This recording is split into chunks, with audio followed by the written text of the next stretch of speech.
കൊടുവള്ളിയിലെ ഇടത് സ്വതന്ത്രൻ കാരാട്ട് റസാഖിന്റെ തെരഞ്ഞെടുപ്പ് ഹൈക്കോടതി റദ്ദാക്കി. എതിർ സ്ഥാനാർത്ഥിയായിരുന്ന MA റസാഖിനെ വ്യക്തിഹത്യ നടത്തി എന്ന രീതിയിൽ പ്രചരണം നടത്തിയെന്ന ആരോപണത്തിലാണ് ഹൈക്കോടതിയുടെ ഉത്തരവ്. മണ്ഡലത്തിലെ 2 വോട്ടർമാർ നൽകിയ പരാതിയിലാണ് തെരഞ്ഞെടുപ്പ് ഫലം റദ്ദാക്കിയത്. സുപ്രീം കോടതിയെ സമീപിക്കുമെന്നും LDF നേതൃത്വവുമായി ആലോചിച്ച് മറ്റു കാര്യങ്ങളിലേക്ക് നീങ്ങുമെന്നും കാരാട്ട് റസാഖ് പീപ്പിൾ ടിവിയോട് പറഞ്ഞു. അതേസമയം കാരാട്ട് റസാഖിന്റെ വിധിക്ക് 1 മാസത്തെ സ്റ്റേയും ഹൈക്കോടതി അനുവദിച്ചു. സ്റ്റേയുള്ള കാലയളവിൽ നിയമസഭയിൽ പങ്കെടുക്കുകയും ചെയ്യാം. സാലി മുഹമ്മദ് ഞങ്ങളുടെ പ്രതിനിധി വിവരങ്ങളുമായി. സാലി, എന്തൊക്കെയാണ് വിധിയിലെ വിശദാംശങ്ങൾ?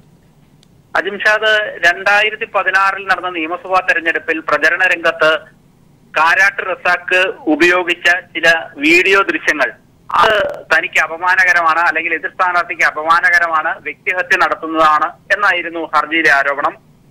ഈ മണ്ഡലത്തിലെ തന്നെ 2 വോട്ടർമാരായ KP മുഹമ്മദും മൊയ്തീൻ കുഞ്ഞിയുമാണ് കോടതിയെ സമീപിച്ചത്.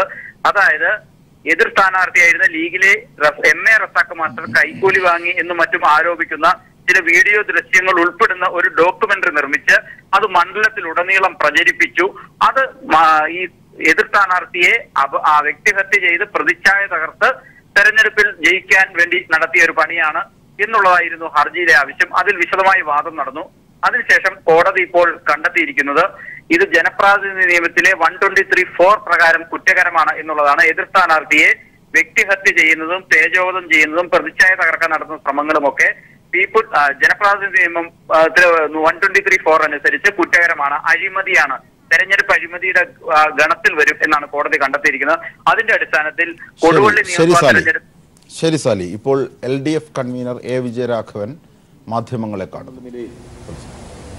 കാലികമായ രാഷ്ട്രീയ സാമൂഹ്യ വിഷയങ്ങളാണ് പൊതുവെ LDF യോഗം ചർച്ച ചെയ്യും. ഇപ്പോ കേരളത്തിലെ സാമൂഹ്യ അന്തരീക്ഷത്തെ മോശപ്പെടുത്തുന്ന തരത്തിൽ ഗവൺമെന്റിന്റെ സുഗമമായ പ്രവർത്തനത്തിന് തടസ്സമുണ്ടാക്കുന്ന തരത്തിലും BJPയും സംഘപരിവാറും അവരെ പരോക്ഷമായി പിന്തുണച്ച് UDFും നടത്തിയിട്ടുള്ള പ്രചരണ പ്രവർത്തനങ്ങളെ അതിജീവിച്ചുകൊണ്ട് ഗവൺമെന്റിന് കാര്യങ്ങളെ മുന്നോട്ട് നയിക്കാൻ സാധിക്കുകയുണ്ടായി. അതുപോലെ തന്നെ ദശലക്ഷക്കണക്കിന് വനിതകളെ അണിനിരത്തി വനിതാ മതിൽ വളരെ വിജയകരമായി സംഘടിപ്പിക്കാൻ LDFന് സാധിക്കുകയും ചെയ്തു. ശബരിമല വിഷയം ഉന്നയിച്ചുകൊണ്ട് ഒട്ടേറെ സങ്കീർണതകൾ സൃഷ്ടിക്കാനും അക്രമം കെട്ടഴിച്ചു വിടാനും പരിശ്രമിച്ചെങ്കിലും മണ്ഡല മകരവിളക്കുകൾ ലക്ഷക്കണക്കിന് തീർത്ഥാടകർ പങ്കെടുത്തുകൊണ്ട്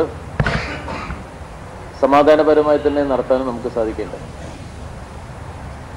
ആ നിലയിലെല്ലാമുള്ള പ്രവർത്തനം നടത്താൻ ഗവൺമെന്റിന് എടുത്ത മുൻകൈനെ LDF അഭിനന്ദിക്കുകയുണ്ടായി. അതോടൊപ്പം ലോക്സഭാ തെരഞ്ഞെടുപ്പ് ആസന്നമായിരിക്കുന്ന ഒരു പശ്ചാത്തലത്തിൽ കേരളത്തിൽ ഇടതുപക്ഷത്തിന് അനുകൂലമായ ഒരു പൊതു രാഷ്ട്രീയ അന്തരീക്ഷത്തെ രൂപപ്പെടുത്തുക എന്ന ലക്ഷ്യത്തോടു കൂടി LDFന്റെ ആശയ പ്രത്യയശാസ്ത്ര പ്രചരണ പ്രവർത്തനങ്ങൾ, പൊതു ക്യാമ്പയിനുകളും കൂടുതൽ വിപുലമായ തരത്തിൽ മുന്നോട്ട് കൊണ്ടുപോകാനും LDF തീരുമാനിക്കുകയുണ്ടായി. മോദി ഭരണം നമ്മുടെ രാജ്യത്ത് സൃഷ്ടിച്ചിരിക്കുന്ന ആശങ്കകൾ നമ്മുടെ സമൂഹത്തിലെ എല്ലാ ജനവിഭാഗത്തിൻ്റെയും ജീവിതത്തിന് നേരെ നടത്തിയിരിക്കുന്ന കടന്നാക്രമണങ്ങളും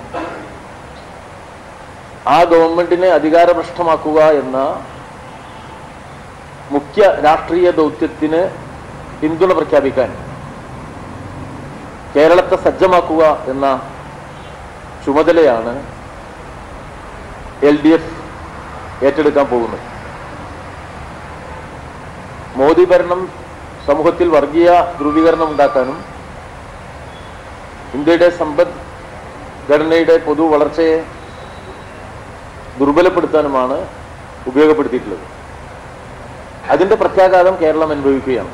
കേരളത്തിലെ കാർഷിക മേഖലയിൽ വലിയ വിലയിടിവ്, വിശേഷിച്ച് നാണ്യവിളകളുടെ വിലയിടിവ് നമ്മൾ നേരിടുകയാണ്. അത് പൂർണ്ണമായും മോദി ഗവൺമെന്റ് പിന്തുടരുന്ന കേന്ദ്ര ഗവൺമെന്റിന്റെ നയങ്ങളുടെ ഭാഗമായിട്ടാണ് ഈ നിലയിൽ പ്രയാസകരമായ അവസ്ഥ ഉണ്ടാക്കിയിട്ടുള്ളത്. അതോടൊപ്പം തന്നെ തൊഴിൽ മേഖലയിൽ തൊഴിലില്ലായ്മ എന്ന പ്രശ്നവുമായി ബന്ധപ്പെടുത്തിക്കൊണ്ട് കേന്ദ്രത്തിന്റെ നയവൈകല്യം കേരളത്തിലെ അഭ്യസ്തവിദ്യരായ തൊഴിൽ രഹിതർക്ക് എതിരായ തരത്തിൽ തന്നെയാണ് പ്രതിഫലിച്ചിട്ടുള്ളത്. നാനാ മേഖലയിലുള്ള ആ ഗവൺമെന്റിന്റെ പരാജയങ്ങളുടെ വലിയൊരു ഇരയാണ് കേരള സംസ്ഥാനം. നമ്മുടെ സംസ്ഥാനം നേടിയ മികവാർന്ന സാമൂഹ്യക്ഷേമപരമായ പ്രവർത്തനങ്ങളിലൂടെ ആർജിച്ച മുന്നേറ്റത്തെ ദുർബലപ്പെടുത്താനും കേന്ദ്ര ഗവൺമെന്റ് ശ്രമിക്കുകയാണ്.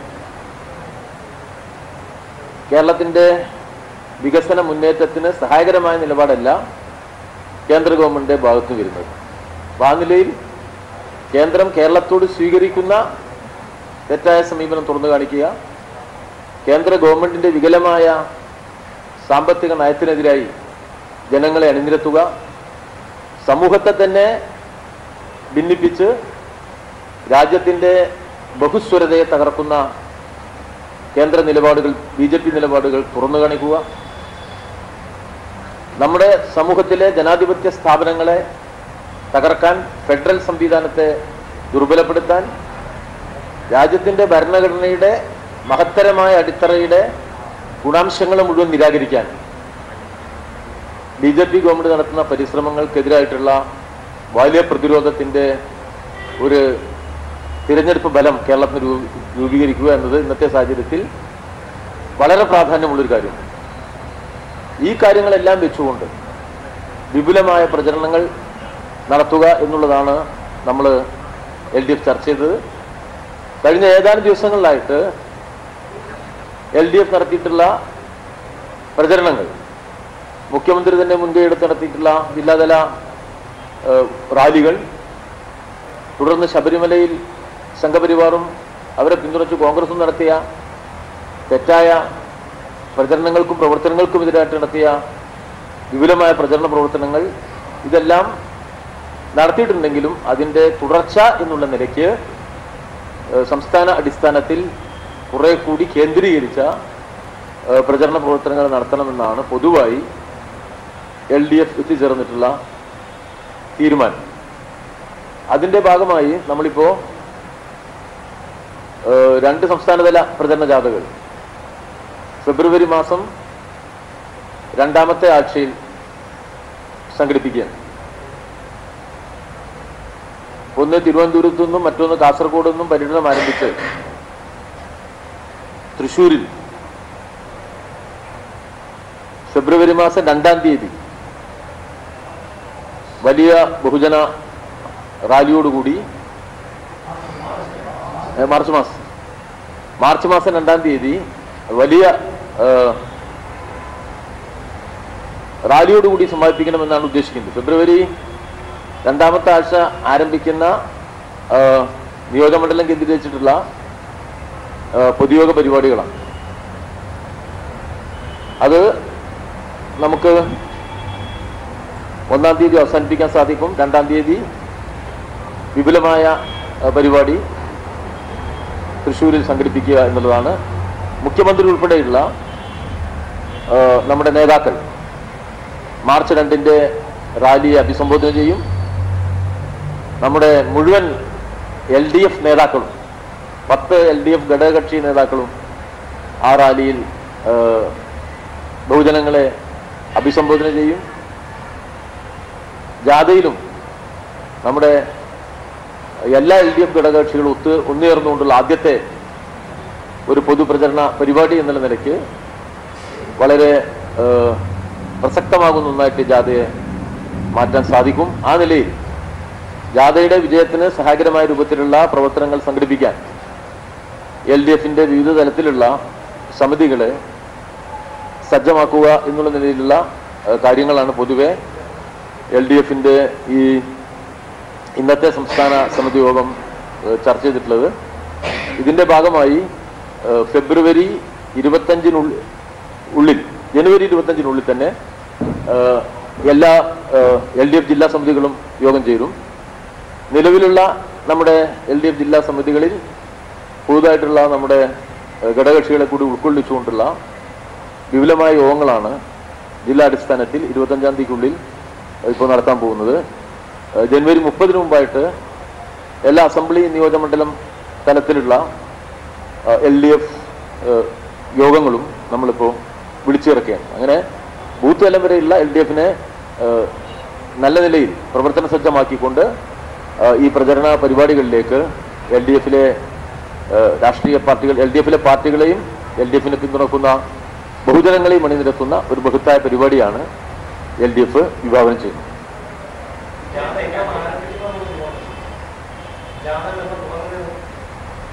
അത് നമ്മൾ ജാഥകൾ ഒന്നാം തീയതി അവസാനിപ്പിക്കത്തക്ക രൂപത്തിൽ ചെറിയ വ്യത്യാസം, 2 ജാതി ഒരു ദിവസമല്ല തുടങ്ങുന്നത്. അപ്പോൾ അതുകൊണ്ട് തന്നെ അതിൻ്റെ ചില ക്രമീകരണങ്ങളുടെ ഒരു പ്രശ്നമുണ്ട്. കാരണം തൃശ്ശൂർ ജില്ലയിൽ അവസാനിക്കുന്നു എന്നുള്ളതുകൊണ്ട് ഈ 70 പാർലമെന്റ് നിയോജക മണ്ഡലങ്ങളിലൂടെ വരുമ്പോൾ വടക്കൻ ജില്ലയിൽ നിന്ന് വരുന്ന ജാഥ 1-2 ദിവസം ചിലപ്പോൾ കുറച്ചേ വേണ്ടി വരുള്ളൂ അതിൻ്റെ ഒരു പ്രാമേയം.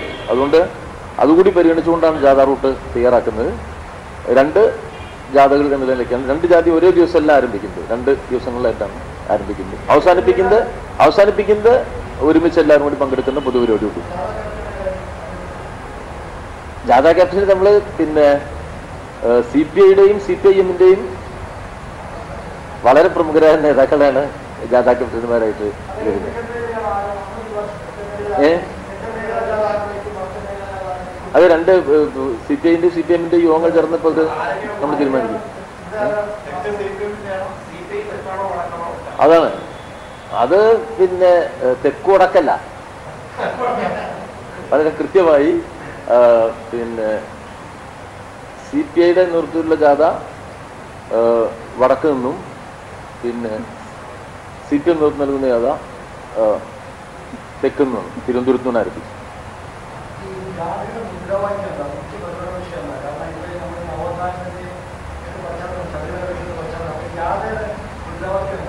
ജാഥയ്ക്ക് വളരെ ഫോക്കസ്ഡ് ആണ്. ജാഥ വളരെ കൃത്യമാണത്. ജാഥ ഒന്നാമതായിട്ട് BJP ഗവൺമെന്റിനെ, കേന്ദ്ര ഗവൺമെന്റിനെ അധികാരഭ്രഷ്ടമാക്കുക എന്ന മുദ്രാവാക്യത്തിനാണ് മുൻതൂക്കം നൽകുന്നത്. അതോടൊപ്പം ഈ ജാഥ അത്യന്തം ജനവിരുദ്ധമായ ഒരു സാമ്പത്തിക നയം നമ്മുടെ നാട്ടിൽ നടപ്പിലാക്കിയതിന്റെ ദുരിതഫലങ്ങൾക്കെതിരായി അണിനിരക്കാൻ ആഹ്വാനം ചെയ്യുകയാണ്.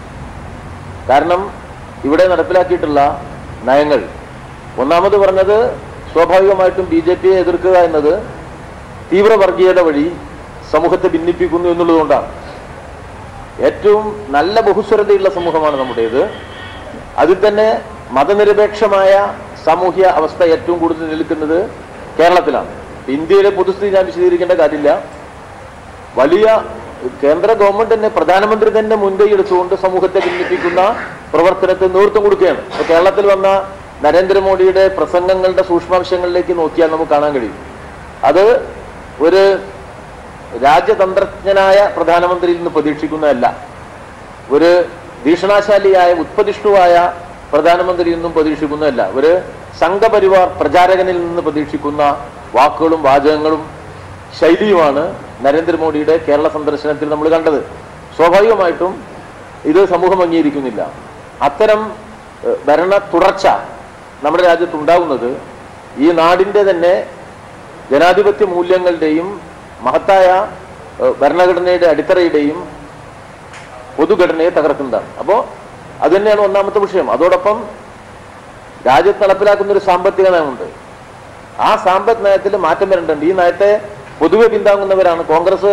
BJP അത് തീക്ഷണമായി നടപ്പിലാക്കുമ്പോൾ തന്നെ ആ ഒരു വെള്ളവും ചേർക്കാത്തവരാണ് കോൺഗ്രസ്സുകാർ. അവർ തീർച്ചയായിട്ടും സാമ്പത്തിക രംഗത്ത് കോൺഗ്രസിന്റെ നിലപാടുകളുണ്ട്. അതുപോലെ തന്നെ മൃദു ഹിന്ദുത്വത്തിന്റെ കോൺഗ്രസ് സമീപനവും. അപ്പോ സ്വാഭാവികമായിട്ടും ആ നിലയിലല്ല രാജ്യത്തിന്റെ ഭാവി രാഷ്ട്രീയം മുന്നോട്ട് പോകേണ്ടത്. അതുകൊണ്ട് കോൺഗ്രസിനെയും നല്ല നിലയിൽ തുറന്നു കാണിക്കുക എന്നത് ഈ ജാഥയുടെ ഉദ്ദേശമാണ്. കോൺഗ്രസ് പിന്തുടരുന്ന മൃദു ഹിന്ദുത്വത്തെ കേരളത്തിലെ കോൺഗ്രസ് നേതൃത്വം ഇവിടെ സ്വീകരിച്ചിരിക്കുന്ന അവസരവാദപരമായ നിലപാടുകളെ തീവ്ര ഹിന്ദുത്വത്തിന്റെ സെക്കൻഡ് ഫിഡിൽ വായനക്കാരായിട്ട് കേരളത്തിലെ കോൺഗ്രസ് നേതൃത്വം മാറിയത് നന്നായിട്ട് ജനങ്ങൾക്കിടയിൽ തുറന്നു കാണിക്കുകയും ഇടതുപക്ഷ ജനാധിപത്യ മുന്നണി ഉയർത്തിപ്പിടിക്കുന്ന ബദൽ നയ സമീപനങ്ങൾ അത് ഇന്നത്തെ ഇന്ത്യൻ സാഹചര്യത്തിൽ അതിപ്രധാനമാണെന്നും ആ നിലയിലുള്ള നയങ്ങൾക്ക് നേതൃത്വം കൊടുത്തുകൊണ്ടുള്ള മാതൃകാപരമായ ഒരു ഭരണം കേരളത്തിൽ നിലനിൽക്കുന്നുണ്ട്. ആ ഭരണ നേട്ടങ്ങളെ ജനങ്ങൾക്കിടയിൽ വിശദീകരിക്കുക എന്ന കാഴ്ചപ്പാട് വെച്ചുകൊണ്ട് തന്നെ ആണ് ഈ ജാഥ നമ്മൾ സംഘടിപ്പിക്കാൻ പോകുന്നത്.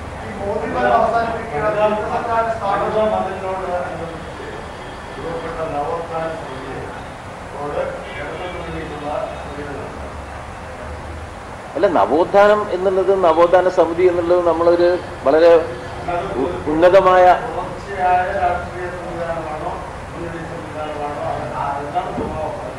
നവോത്ഥാന പ്രസ്ഥാനം എന്നുള്ളത് നവോത്ഥാനത്തിന്റെ ഭാഗമായിട്ട് നവോത്ഥാന പ്രസ്ഥാനങ്ങളെ കൂട്ടിണക്കിക്കൊണ്ടുള്ള ഒരു കൂട്ടായ്മ എന്നത് രാഷ്ട്രീയ ഐക്യമുന്നണിയല്ല. അത് രാഷ്ട്രീയ ഐക്യമുന്നണിയല്ല, അത് നമ്മുടെ സമൂഹത്തിന്റെ ഒരു പൊതു താല്പര്യത്തെ ഉയർത്തിപ്പിടിച്ചുകൊണ്ടുള്ള സാമൂഹ്യ കൂട്ടായ്മയാണ്. നമ്മുടെ രാജ്യത്തിന്റെ ഏറ്റവും മികവാർന്ന ഒരു പൈതൃകത്തിന്റെ തുടർച്ച എന്നുള്ള നിലയിൽ നവോത്ഥാന മൂല്യങ്ങളെ മുന്നോട്ട് കൊണ്ടുപോവുക എന്നുള്ളതാണ്. അതൊരു വളരെ അതിവിപുലമായ ഒരു പ്രസ്ഥാനമാണ്. തീർച്ചയായിട്ടും അത് പാർലമെന്റ് തെരഞ്ഞെടുപ്പിലെ വോട്ടും ഐക്യമുന്നണിയല്ല. അത് അതിനെ വിശാലമായ മറ്റൊരു തലമുണ്ട്. മറ്റ് തെരഞ്ഞെടുപ്പ് രാഷ്ട്രീയവുമായി ബന്ധപ്പെട്ടതാണ്. ഇടതുപക്ഷ ജനാധിപത്യ മുന്നണി എന്നൊരു രാഷ്ട്രീയ സംവിധാനം നമ്മുടെ നാട്ടിൽ കഴിഞ്ഞ കുറേ കാലമായിട്ട് പ്രവർത്തിക്കുന്നുണ്ട്. ഇടതുപക്ഷവുമായി സഹകരിച്ച് പ്രവർത്തിക്കുന്ന മറ്റ് രാഷ്ട്രീയ പാർട്ടികൾ, ഗ്രൂപ്പുകൾ, വ്യക്തികൾ ഇവരെല്ലാം ഉണ്ട്. ഇവരെല്ലാം ചേർന്നാണ് ഇടതുപക്ഷ ജനാധിപത്യ മുന്നണി. അതാണ് രാഷ്ട്രീയമായ ഒരു തിരഞ്ഞെടുപ്പ് ഐക്യമുന്നണിയായിട്ട് നമ്മളിപ്പോൾ കേരളത്തിൽ നമ്മൾ മുന്നോട്ട് കൊണ്ടുപോകുന്നു.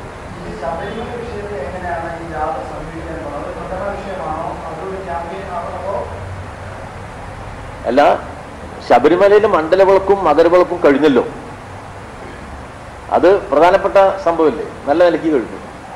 ഇനി ആ വിഷയം സമൂഹത്തിൽ ചർച്ച ചെയ്യുന്നതുമായി ബന്ധപ്പെട്ട് നമ്മുടെ സുവ്യക്തമായ നിലപാടുകളിലുണ്ടല്ലോ. അവസരവാദപരമല്ലാത്ത വളരെ സുവ്യക്തമായ നിലപാട് ശബരിമല വിഷയത്തിൽ ഇടതുപക്ഷത്തിനുണ്ട്. സ്വാഭാവികമായിട്ടും ഇടതുപക്ഷം അക്കാര്യം ജനങ്ങളോട് വിശദീകരിച്ചുകൊണ്ടിരിക്കുന്നുണ്ട്. ആ വിശദീകരണം തുടരുകയും ചെയ്യും.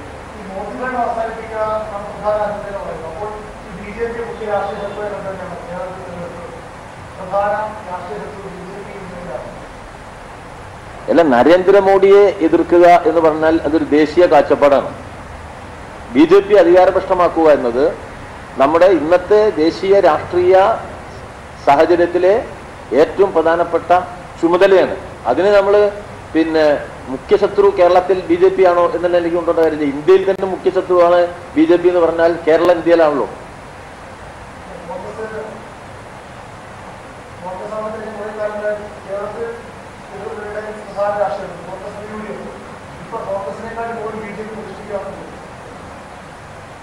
നമ്മള് രാഷ്ട്രീയത്തില് BJPയും കോൺഗ്രസുമാണ്.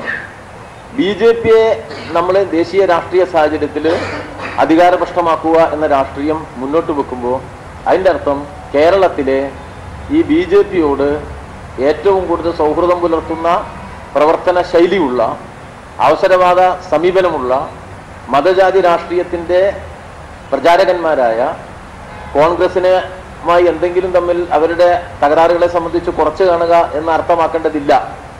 കോൺഗ്രസ് കേരളത്തിൽ കഴിഞ്ഞ 6 ദശകമായി അവർ പിന്തുടരുന്ന ഒരു രാഷ്ട്രീയ നിലപാടുണ്ട്. ആ രാഷ്ട്രീയ നിലപാട് കേരളത്തിൻ്റെ പൊതുമുന്നേറ്റത്തിനോ സാമൂഹിക വളർച്ചക്കോ സഹായകരമായതല്ല. ഇടതുപക്ഷത്തെ എതിർക്കുക എന്നുള്ള നിലയ്ക്ക് അതിന് ആരുമായും സഹകരിക്കുന്ന സമീപനമാണ് കേരളത്തിലെ കോൺഗ്രസ് നേതൃത്വം എല്ലാ കാലത്തും സ്വീകരിച്ചു പോന്നിട്ടുള്ളത്. മാർക്സിസ്റ്റ് വിരുദ്ധതയിൽ അടിത്തറ ഉറപ്പിച്ച ഒരു കോൺഗ്രസ് നേതൃത്വമാണ് കേരളത്തിലുള്ളത്. സ്വാഭാവികമായിട്ടും UDFനെ പരാജയപ്പെടുത്തുക എന്നുള്ളത് ഏറ്റവും പ്രധാനപ്പെട്ട ചുമതലയാണ്. UDF തോൽക്കേണ്ടത് ഇന്നത്തെ സാഹചര്യത്തിൽ വളരെ അത്യാവശ്യമായ ഒരു കാര്യമാണ്. ഇന്ത്യയിൽ ഇടതുപക്ഷ മുന്നേറ്റം കേരളത്തിൽ നിന്ന് കൂടുതൽ ഇടതുപക്ഷ സ്ഥാനാർത്ഥികൾ വിജയിക്കുക എന്നത് തെരഞ്ഞെടുപ്പിന് ശേഷമുള്ള രാഷ്ട്രീയത്തിൽ ഗുണപരമായ പരിവർത്തനം ഉണ്ടാക്കാൻ ഇടതുപക്ഷത്തിന്റെ ഇടപെടൽ സാധ്യതയെ വലിയ തോതിൽ വർദ്ധിപ്പിക്കുന്നുണ്ട്. ആ കാഴ്ചപ്പാടോടുകൂടിയാണ് ഇടതുപക്ഷ ജനാധിപത്യ മുന്നണി അതിന്റെ തിരഞ്ഞെടുപ്പ് പരികൽപ്പനയെ കാണുന്നത്.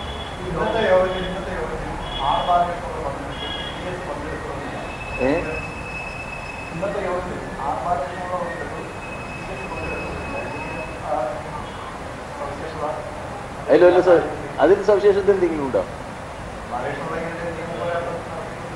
അത് പൊളിറ്റിക്സില് നമ്മള് ഭിന്നാഭിപ്രായങ്ങൾ ഉണ്ടാവും. ഭിന്നാഭിപ്രായങ്ങളൊക്കെ പൊളിറ്റിക്സിൽ പലപ്പോഴായിട്ട് ഉണ്ടാവില്ലേ. നമ്മളെ നിലപാടുകളെ സംബന്ധിച്ച് നമ്മൾ ഓരോ സന്ദർഭത്തിൽ എടുക്കുന്ന രാഷ്ട്രീയ സമീപനത്തോട് ഭിന്നാഭിപ്രായം ഉണ്ടാകുമ്പോൾ വ്യത്യസ്ത രാഷ്ട്രീയ പാർട്ടികളിലല്ലേ, അതിന്റെ ഭാഗമായിട്ട് അത് ഓരോ പാർട്ടിക്കും ഓരോ നിലപാടുണ്ട്. അത് പിന്നെ ഏതെങ്കിലും വ്യക്തികളോട് സ്ഥിരമായ വിരോധമോ സ്ഥിരമായ സ്നേഹം എന്നുള്ളതോ അല്ലല്ലോ. രാഷ്ട്രീയ നിലപാടുകളുമായി ബന്ധപ്പെട്ടിരുന്ന അത്തരം വിഷയങ്ങൾ വരുന്നത്. ഏതായാലും ഇതിൽ പ്രത്യേകിച്ച് ഒന്നുമില്ല. VS കഴിഞ്ഞ ശാരീരികമായ അസുഖങ്ങളുള്ളതുകൊണ്ട് കഴിഞ്ഞ ഏതാനും യോഗങ്ങളിൽ VS പങ്കെടുക്കുന്നില്ല. അതിനെ നിങ്ങൾ വളച്ചൊടിക്കാൻ പാടില്ല. അല്ല, VSന്റെ ശാരീരികമായ പരിമിതികൾ കാരണം അദ്ദേഹത്തെ എല്ലാ യോഗവും നമ്മൾ അറിയിക്കാറുണ്ട്. അദ്ദേഹം നമ്മളോട് പിന്നെ ഈ അദ്ദേഹത്തിന്റെ ശാരീരിക പരിമിതികളുള്ളതുകൊണ്ട് വരുന്നില്ല എന്നും തിരിച്ചു അറിയിക്കാറുണ്ട്.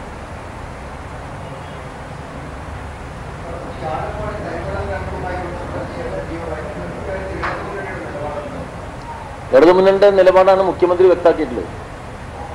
മുഖ്യമന്ത്രി ഇത് സംബന്ധിച്ചുള്ള യോഗത്തിൽ കാര്യങ്ങൾ വ്യക്തമാക്കിയിട്ടുണ്ട്. ഈ വിഷയം ശാസ്ത്രീയമായി പരിശോധിച്ച് പരിഹാരം കാണുന്നതിന് വേണ്ടി ഉള്ള പരിശ്രമം നടത്തുന്നതാണ് ഗവൺമെന്റിന്റെ പൊതുസമീപനം. അത് തന്നെയാണ് ഇടതുപക്ഷ ജനാധിപത്യ മുന്നണിയുടെ സമീപനം.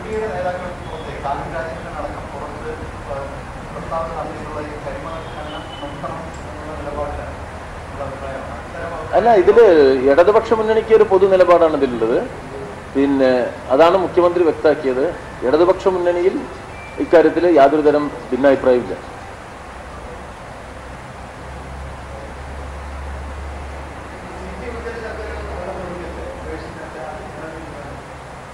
ഇപ്പോ ജാഥയെ കുറിച്ചുള്ള ചർച്ചയാണ് ഈ യോഗത്തിൽ നടന്നിട്ടുണ്ട്. മറ്റ് നമ്മൾ തെരഞ്ഞെടുപ്പൊക്കെ പ്രഖ്യാപിക്കാൻ പോവില്ലേ, അതിന്റെ പ്രഖ്യാപനത്തിന്റെ ഘട്ടത്തിൽ നമുക്ക് ആ സീറ്റ് വിഭജന ചർച്ചകളിലേക്ക് പോകും.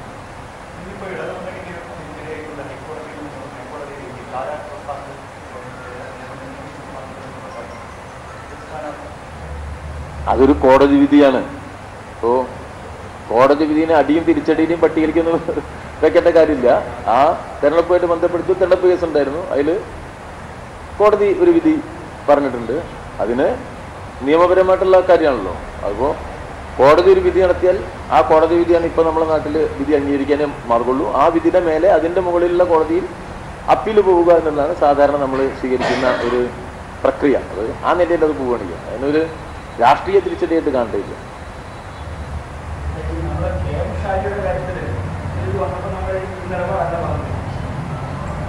KM ഷാജി എന്തോ വർഗീയമായിട്ടുള്ള ഒരു സംഗതിയാണ്. അതുകൊണ്ട് അതിനെ വർഗീയതയെ സംബന്ധിച്ചുള്ള ഒരു വിഷയത്തിൽ കേരളത്തിൽ ലീഗ് സ്വീകരിച്ചു പോരുന്ന നിലപാടുകളുണ്ട്, അവരുടെ നേതൃത്വം സ്വീകരിച്ചു പോരുന്ന നിലപാട്. സ്വാഭാവികമായിട്ടും വർഗീയതയെ ദുർവിനിയോഗം ചെയ്യുമ്പോൾ അതിനെ ആ നിലയിൽ തന്നെയാണ് നമ്മൾ അത് സംബന്ധിച്ചുള്ള അഭിപ്രായങ്ങൾ പഠിപ്പിക്കുക.